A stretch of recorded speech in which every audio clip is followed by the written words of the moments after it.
Hey guys, in this video I want to try to cover Erra, son of Hunhao, brother of Nata, as well as some plot holes that I see here and there. So I originally had made this video already, like before my last video, and I was going to release it that week.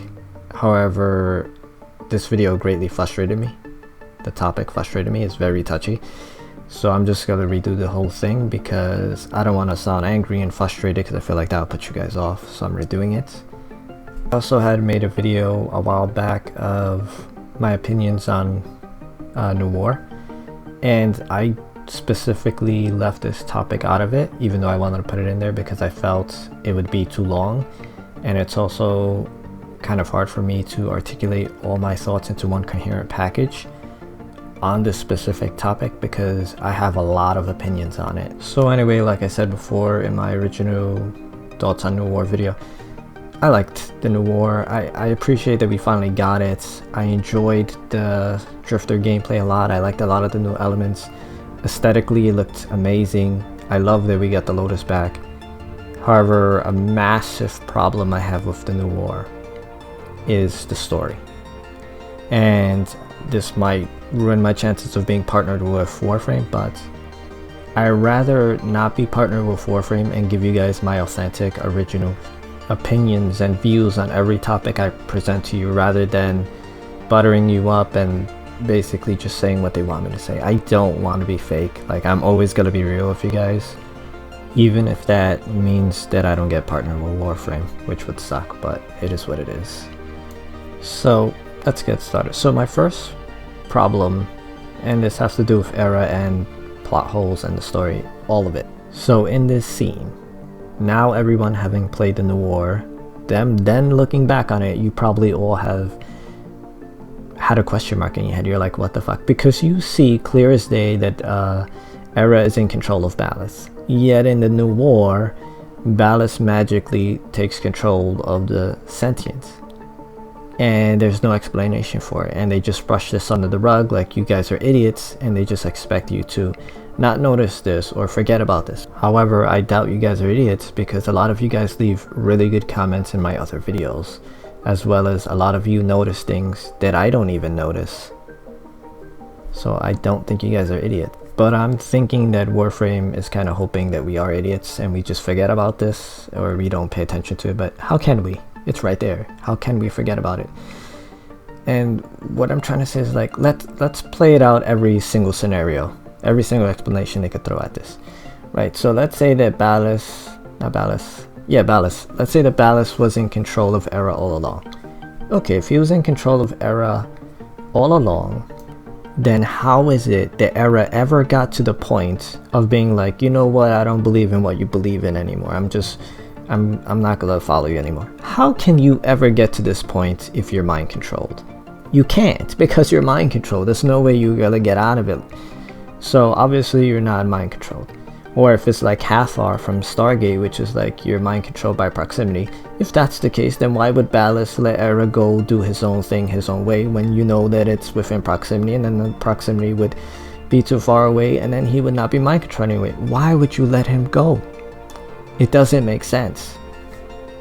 And if Erra isn't mind controlled and he's choosing to follow Erra, this is even worse. Because this would mean that Erra let his sister Lotus get mentally, psychologically, physically, emotionally, and probably even sexually abused right in front of him by Ballas, and he didn't lift a finger or raise a voice or lift his eyebrow about this. And this is what frustrates me so much. So why am I stating this? Why am I even bringing this up? It's because I feel that Warframe is trying to push that Erra is some kind of hero. He betrayed the sentients and he's now on our side, and he's trying to get redemption and all of this shit, and we're supposed to praise him and we're supposed to mourn him because he got squished, and then we're gonna praise him when he comes back like some kind of hero. No. Okay, this is what my last video I started to basically spiral. Okay, I'm gonna try to calm myself down, but he's not a fucking hero. If he truly witnessed all the stuff I just said and didn't do a damn thing to help his sister, and didn't even question it, but was fully able to because he wasn't mind controlled, then what does this mean? As well as he killed Tenshin, and even if there's a multiverse, like how other people are implying, let's say that that's true. Okay, but it doesn't matter because our Tenshin is dead. Sure, there may be other Tenshins out there, but those aren't our Tenshins. Our Tenshin is killed by Erra.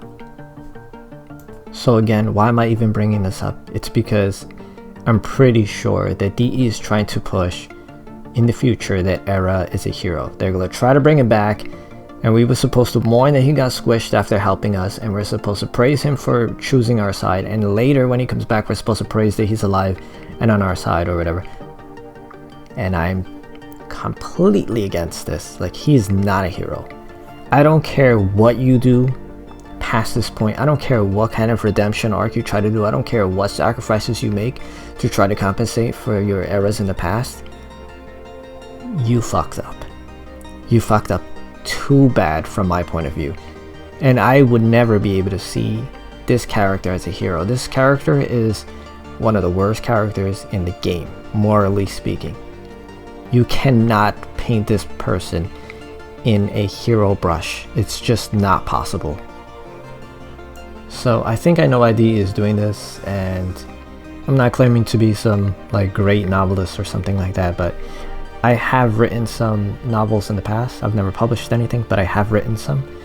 And this is why I think I know what they're doing, because I've done something similar. So what happened was, I would have this great idea in my mind, and I would start to write out the story and let it gradually unfold. However, sometimes before the story actually reaches its conclusion, I end up changing my mind, and I'm like, I don't actually want the trajectory to go down this line. I'd rather do this than that. The problem is that DE doesn't do, and that I actually did in my novels, is I would then go back to the beginning of the book, of the story, and I would make all these little tweaks and edits to make sure that the change I made later in the story makes sense from the beginning of the story to the end of the story, and it's not just like two different stories patchwork together.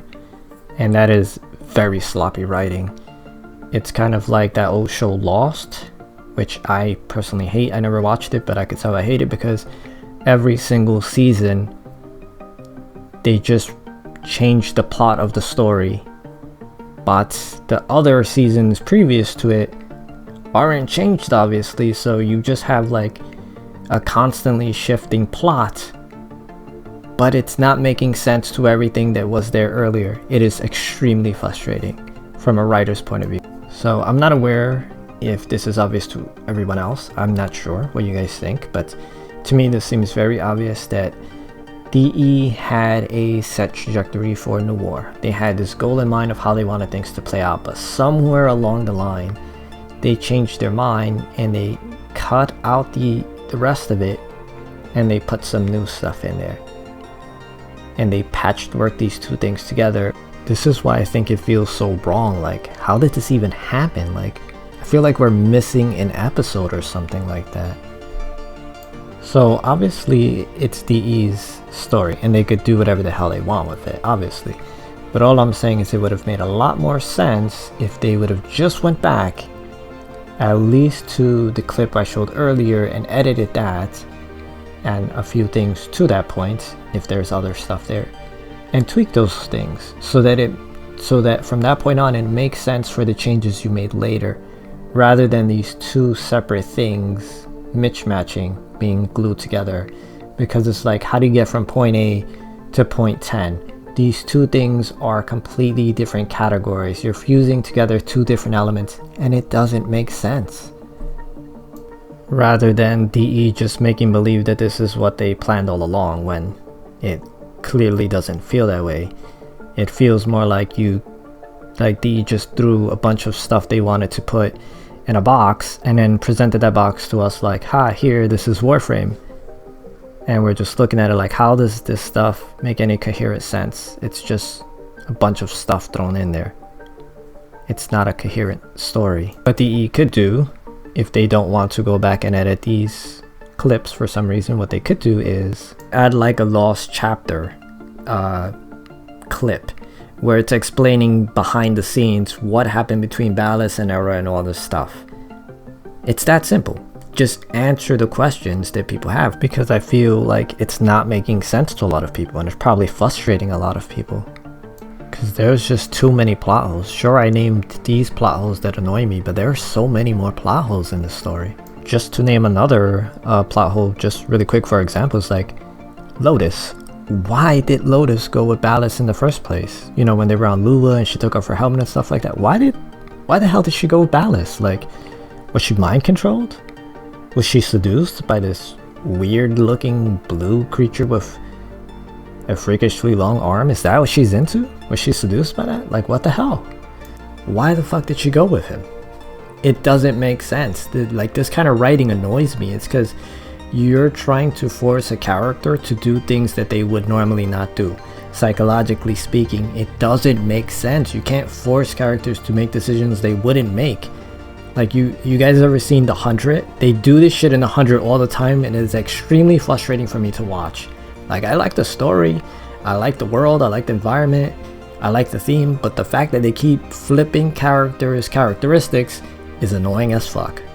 And if you want to say that Nata being freed by Ballas on Lua is what rekindled her memory to basically do what she wants to do, okay, if that's what you're saying, if this is who she really is, right? Then why at the end of the war is she with us? Why did she betray the sentience in Ballas and stuff like that? If who she truly is, if she truly wants to be with them, why is she with us and not with them? Why did she betray them? Because it's another plot hole. It's another failed attempt at writing, and you're just forcing the situation to transpire rather than having some kind of natural flow that the character would have taken. Don't get me wrong, I'm definitely happy that Lotus is back with us, but all I'm saying is I wish DE would have done a better job at explaining why the Lotus is on our side again. Why is she back with us? And why was she fighting us in the first place? Explain these things, because they're obviously contradicting one another and they need explanation. DE, like, please hire people that like understand psychology, at least in the smallest amount, so they could understand, or profiling or something, so they can fix when you try to make mistakes like this and force a character to do something that they would not do because it's not in their characteristics, or they keep flip-flopping back and forth when that's not who they are. Sure, some people do flip-flop back and forth, but that's because that's those people are. They're a flip-flopper. Keep people who they are, and people don't just change. Shit changes people, but people don't change by themselves. So what I'm trying to say is, if you could get writers that understand these concepts, they would be able to fix your story and prevent you from making mistakes in the future. For instance, if you want to make a character go down a completely different trajectory, for instance like Erra, it doesn't matter what you do to him now. Like, you can't make this character a hero. Like, perhaps before I opened my mouth and I presented my findings of my views of him, perhaps nobody was paying attention, and you might have been able to pull off that, oh, he's back, oh, he did help us, oh, he did betray them, oh, maybe he's a hero going through some redemption arc. Maybe before I opened my mouth. But now that I presented this out there and I said, like, look, he sat by while his sister was being abused and he didn't do shit to help her, who is going to be like, yeah, I approve of Erra, I think he's a hero? Nobody in their right mind would side with Erra. If you approve of him, you have some problems. Like, that means that you can relate with this character, and that means you're not a good person. Anyway, I hope DE can manage to fix their story somehow, get some better writers. Like, hell, if you want, like, I will fucking write for you, like, for free. I don't even care. I would fix your stories, or go over your notes, and I'll be like, look, this is a problem right here, this is going against this character's characteristics. If you want them to do this, you should probably get this situation to transpire instead of that, because then that would make this situation ultimately happen, but without going against their characteristics.